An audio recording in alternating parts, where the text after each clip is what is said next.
Hi, Dr. Scott Jensen. We're moving through this pandemic.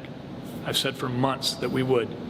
I'd like to remind you that there was no surge after the Super Bowl and there was no surge after Christmas and Thanksgiving, regardless of what some of these the sky is falling prognosticators have said. But I want to just talk about one piece of what's going to have to take place in the reconstructive phase of our society. When I was a kid, if someone said to me, corporate America, I would have thought about Ford, GM, Chrysler. I would have thought about Kodak and these kinds of companies, Cargill. But today, a lot of people talk about big tech. Well, big tech has a lot to do with social media.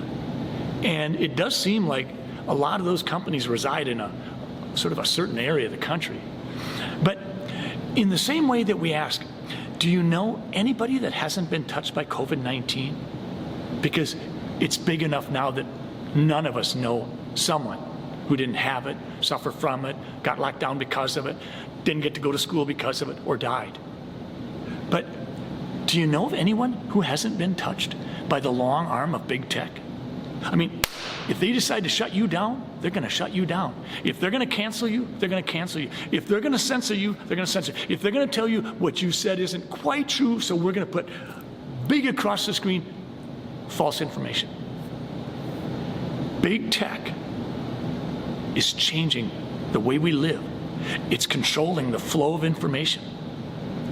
As a physician, I have watched things unfold with this pandemic that we're in, and I have been astonished at how physician behavior has changed.